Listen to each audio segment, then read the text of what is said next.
السلام علیکم ورحمۃ اللہ وبرکاتہ۔ امید کرتا ہوں کہ میرے سارے ہی احباب خیر و عافیت سے ہوں گے۔ آج میں دوبارہ آپ کی خدمت میں ایک بہت ہی عمدہ قسم کا واقعہ لے کر حاضر ہوا ہوں۔ واقعے کا عنوان بھی بہت عمدہ ہے اور واقعہ بھی بہت ہی اچھا ہے۔ واقعے کا عنوان ہے روح کا داغ۔ حضرت سلطان محمود غزنوی رحمۃ اللہ علیہ اپنے کچھ سپہ سالاروں کے ساتھ جنگل کے راستے سے بھٹک گئے۔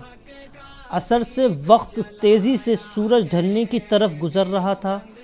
سلطان جنگل میں راستہ تلاش کرنے میں سرگرداں تھے کہ ایک غیر مسلم دھرم کی شہزادی پر نگاہ پڑی، جو اپنی کنیز کے ساتھ شاید شکار پر نکل آئی تھی۔ اکیلی شہزادی اور اس کی کنیز اس چیز سے بے خبر دریا کے کنارے پاؤں ڈبوئے بیٹھی تھی کہ ان کے پیچھے ایک جنگلی ریچھ پہنچ چکا ہے۔ اس وقت تک کہ سلطان کا تیر اس کے حلق سے آر پار ہوتا، وہ ریچھ شہزادی کی کنیز کو ایک ہاتھ کے نیچے سے ضرب دے چکا تھا۔ اس سے پہلے شہزادی اپنا ترکش سنبھالتی اور تیر کمان میں لگاتی، شاید بہت دیر ہو جاتی۔ سلطان محمود غزنوی رحمۃ اللہ علیہ نے پے در پہ 3 تیر اس جنگلی درندے پر دے مارے، جس سے وہ ڈھیر ہو گیا۔ شہزادی کو یہ جاننے میں مشکل نہ ہوئی کہ اس مہارت اور بہادری کا مظاہرہ کوئی جنگجو سپہ سالار ہی کر سکتا ہے۔ شہزادی سلطان کی طرف متوجہ ہوئی، اظہار تشکر کے لیے اپنا تعارف کرواتے ہوئے بولی، میرا نام سمرتی ہے، میں جے پور ریاست کے راجہ کی اکلوتی بیٹی ہوں، میری جان بچانے کا شکریہ۔ میں تمہیں اپنے پتا سے کہہ کر فوج میں کوئی اعلیٰ عہدہ دلوا دوں گی۔ ویسے تم ہماری فوج کے سپاہی لگتے نہیں ہو، بتاؤ کہاں سے تعلق ہے تمہارا؟ سمرتی شاید یہ نہیں جانتی تھی کہ اس کے سامنے کوئی معمولی سپاہی نہیں ہے، بلکہ اس وقت کی سب سے طاقتور اسلامی لشکر کے سربراہ اعلیٰ سلطان محمود غزنوی رحمۃ اللہ تعالی علیہ ہیں، جن کے نام سے ہی غیر مسلم راجاؤں کے حلق خشک ہو جاتے ہیں۔ سلطان نے مختصراً اپنی شناخت ظاہر نہ کرتے ہوئے کہا، جی کسی اور فوج کا سپاہی ہوں۔ جی چلیے محترمہ، میں آپ کو کسی محفوظ مقام پر پہنچا دوں گا، آپ میرے پیچھے چلتی جائیں۔ اندھیرا بڑھتا جا رہا ہے، راستہ نہ ملا تو شاید اسی جنگل میں رات بسر کرنی پڑے گی۔ شہزادی سمرتی جان چکی تھی کہ یہ شخص لالچ اور خوف سے پاک ہے۔ وہ سلطان کی نظروں میں حیا دیکھ کر خود کو محفوظ محسوس کر رہی تھی۔ جنگل کی خاردار جھاڑیوں کی وجہ سے شہزادی کا پیراہن مختلف جگہ سے چھلنی ہو چکا تھا۔ شہزادی تھکاوٹ سے چور ہو چکی تھی۔ سلطان نے شہزادی کو ایک سخت پتھروں اور درختوں کی اوٹ کی طرف اشارہ کرتے ہوئے کہا، شہزادی آپ ادھر آرام کر لیں، رات کی تاریکی بڑھ رہی ہے اور موسم میں بھی تغیر کے اندھیرے میں مزید سفر گھنے جنگل میں کرنا دشوار ہے۔ علی صبح نکلیں تو شاید میں آپ کو کسی محفوظ مقام پر پہنچا سکوں۔ سمرتی کے پاس سلطان پر اعتماد کرنے کے علاوہ کوئی راستہ نہ تھا۔ سلطان نے محسوس کیا شہزادی اپنے بیش قیمت مگر قدر باریک لباس میں جنگل کی ٹھنڈی رات شاید نہ گزار سکے۔ سلطان نے اپنی موٹی چادر شہزادی کی طرف اچھال اور معنی خیز نظروں سے شہزادی کو دیکھا، جیسے کہہ رہے ہوں یہ اوڑھ لیں۔ شہزادی نے بلا جھجک چادر اوڑھی اور ٹیک لگا کر درخت کی اوٹ میں پاؤں پسار لیے۔ اس کی نظریں سلطان کے چہرے کی طرف جمی ہوئی تھی، جو نظریں جھکائے ایک قریب پڑے بڑے پتھر پر بیٹھ کر آگ جلانے کی کوشش کر رہے تھے۔ بالآخر آگ جل گئی۔ اس کی روشنی میں سلطان کا نورانی اور بھرا ہوا وجاہت والا چہرہ چمک رہا تھا۔ سلطان نے شہزادی سے قطع نظر مٹی سے تیمم کیا اور نماز پڑھنے لگے۔ شہزادی کو جھٹکا لگا اوہ یہ تو مسلمان لگتے ہیں۔ ایک دفعہ شہزادی کانپ گئی، کہیں غزنی کے لشکر سے تو نہیں؟ یہ تو لٹیرے ہیں، گائے بھینس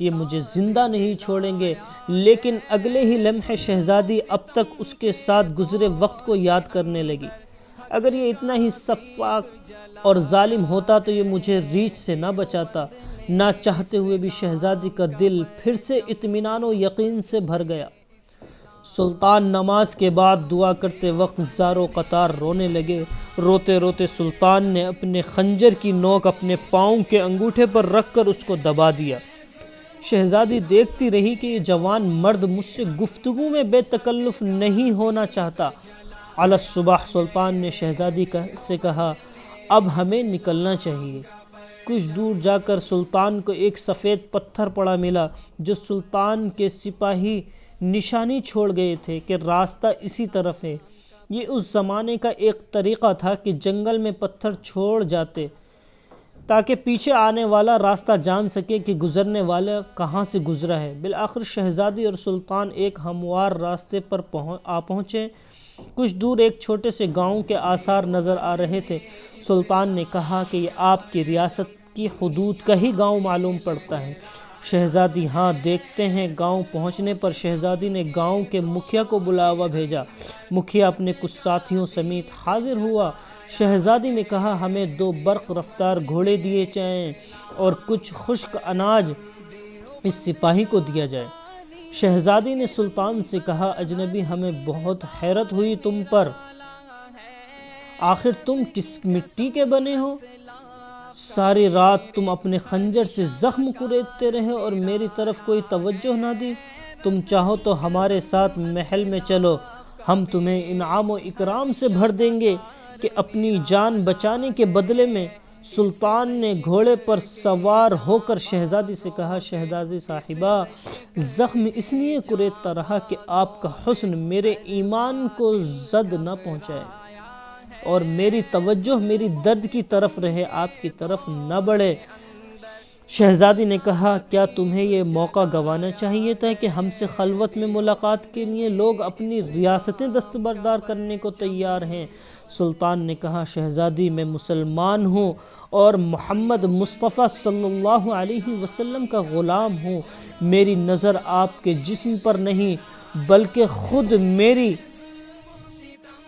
خود میری اپنی روح پر تھی۔ شاید میرے جسم سے گناہ کا داغ دھل جاتا، لیکن میری روح پر اس گناہ کا داغ لے کر میں اپنے نبی پاک صلی اللہ علیہ وسلم کے سامنے کیسے پیش ہوتا؟ مجھے یہ گوارا نہیں تھا، کیونکہ الحمدللہ میں ایک سچا مسلمان ہوں۔ شہزادی یہ جواب سن کر اس سپاہی کی اپنے سچے مذہب اسلام کے ساتھ لگاؤ، محبت اور وفاداری دیکھ کر ان کے کردار سے متاثر ہوئے بنا نہ رہ سکی، جیسے اس کا دل اس اجنبی کے مذہب اور زندگی میں شامل ہونے کو بے قرار ہو۔ یہ کہہ کر سلطان نے اجازت چاہی۔ شہزادی نے کہا، اپنا اور اپنی فوج کا نام تو بتاتے جاؤ، ہم یاد رکھیں گے۔ کہ سلطان نے چادر سے نقاب اوڑھا، تیر ترکش کندھے پر ڈالے، تلوار اپنے میان میں ڈالی اور گھوڑے کی رکابیں پکڑتے ہوئے بولے، شہزادی میرا نام ہے سلطان محمود غزنوی رحمۃ اللہ علیہ، اور میں ہی غزنی کی عظیم الشان فوج کا سپہ سالار اعظم اور سلطان یعنی بادشاہ ہوں۔ اور یہ کہہ کر سلطان نے گھوڑے کو ایڑ لگا دی اور سر پر دوڑتے ہوئے آنکھوں سے اوجھل ہو گئے۔ اللہ اکبر، سبحان اللہ، ماشاء اللہ۔ یہ تھے اللہ اور رسول صلی اللہ علیہ وسلم کے سچے وفادار۔ ایسے تھے اسلامی سلطنت کے حکمران اور مسلمان بادشاہ اور کامل ایمان والے۔ آج ان کے نقش قدم پاک ہم سب کے لیے راہ نجات ہیں۔ اللہ تعالیٰ ایسے ہی ہمیں ثابت قدم رہنے کی توفیق عطا فرمائے۔